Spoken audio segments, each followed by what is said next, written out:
بسم اللہ الرحمن الرحیم۔ السلام علیکم، میں ہوں نور احمد اور آپ دیکھ رہے ہیں مسٹر فیک ٹائم۔ تو ناظرین کرام، اگر آپ کسی بھی مسلمان فاتح کی تاریخ پڑھیں تو ان کی رہنمائی کے لیے اللہ کے قریبی دوستوں میں سے کوئی نہ کوئی ایسا ہوگا جس نے ان فاتحین کی ہر قدم پر اخلاقی اور روحانی تربیت کی، کیونکہ اگر ایک جنگجو کی اخلاقی اور روحانی تربیت نہ کی جائے تو وہ بالآخر ڈاکو بن جاتا ہے، اور یہ تاریخ کی کئی مثالوں سے ثابت ہے۔ اس مثال کو ذہن میں رکھتے ہوئے ہم دیکھتے ہیں کہ ابن العربی ارطغرل الغازی کی روحانی تربیت میں سب سے آگے تھے۔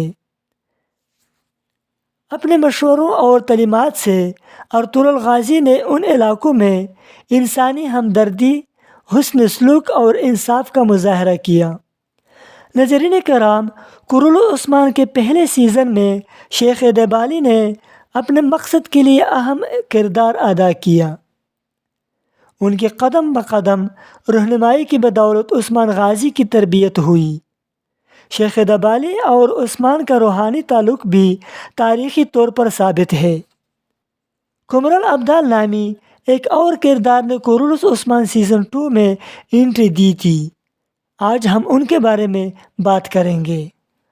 تو ناظرین کرام، قمر الابدال کا نام سلطنت عثمانیہ کی تاریخ میں قابل ذکر ہے۔ ترکی کے دو مشہور تاریخی کتابوں میں ان کا ذکر ملتا ہے۔ ان میں سے ایک تواریخ آل عثمان ہے، جس سے عاشق کمال زاد پاشا نے لکھا ہے، اور دوسری کتاب کا نام ہشت بہشت ہے، جو ادریس بسطلسی نے لکھی ہے۔ اگر آپ انگریزی میں ان کے بارے میں معلومات حاصل کرنا چاہتے ہیں تو ترکی کے encyclopaedia of Islam religious foundation میں ان کے بارے میں تفصیلات موجود ہے۔ تو ناظرین کرام، سب سے پہلے ہم قمر الابدال کے بارے میں کمال پاشا زاد کی لکھی ہوئی کتاب تواریخ آل عثمان میں بات کریں گے۔ قمر الابدال 1210 عیسوی میں پیدا ہوا، لیکن تاریخ اس شہر کے بارے میں خاموش ہے جس میں وہ پیدا ہوا تھا۔ اس کتاب میں قمر الابدال کا نام دروت یا ترگت بتایا جاتا ہے، اور وہ شیخ دبالی کے شاگرد تھے۔ اس وقت شیخ دبالی اسکیشر کے قریب اتبرنو نامی گاؤں میں رہتے تھے، اور وہ اپنے طلباء کو سائنس اور علم سکھانے اور لوگوں کو امن دینے میں مصروف تھے۔ تاریخی طور پر شیخ دبالی ایماندار پیشاور افراد کی تنظیم کا ایک اہم حصہ تھے، جسے ترکی میں آخی اور عربی میں اخی کہا جاتا ہے۔ اس تنظیم سے وابستہ ہنرمند افراد اسلامی اصولوں کو مد نظر رکھتے ہوئے مختلف پیشے اختیار کرتے تھے۔ شیخ دبالی کے ساتھ قمر الابدال موجود تھا، اور انہیں طلباء کی تربیت اور مذہب کی تبلیغ دونوں کے لیے مامور کیا گیا تھا۔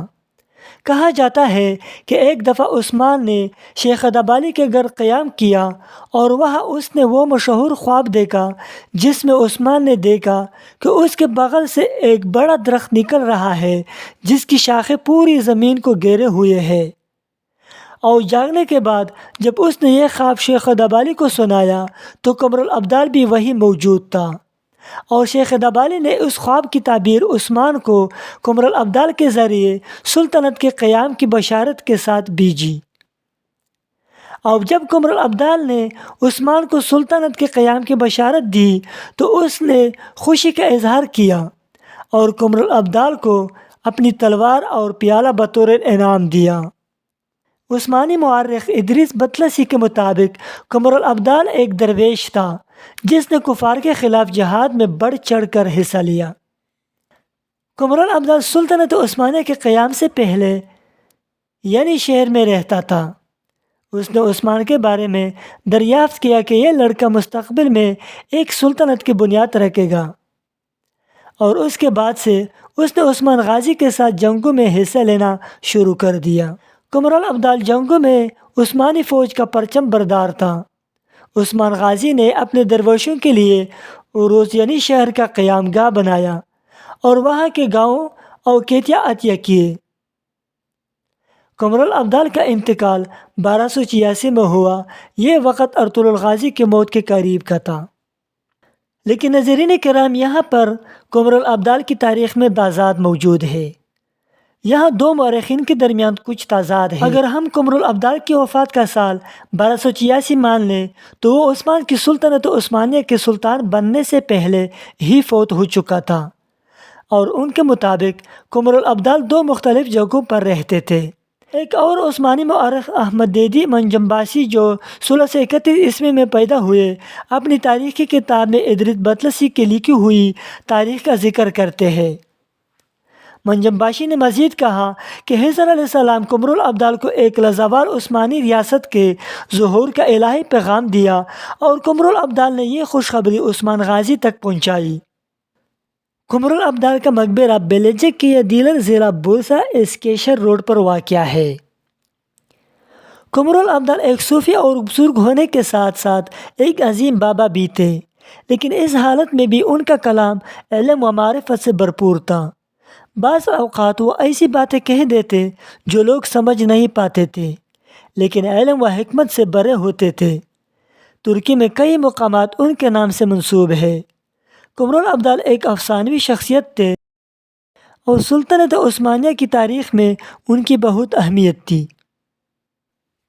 ناظرین کرام، قمر الابدال ایک صاحب کشف مجذوب بھی تھے، یعنی کائنات کے اسرار جب ان پر ظاہر ہوتے تو وہ اپنے حواس میں نہ رہے اور جذب کی حالت میں رہنے لگے، یعنی ان کی حالت ایسے ہونے لگی جیسے لوگ ہمارے ہاں قلندر کہتے ہیں۔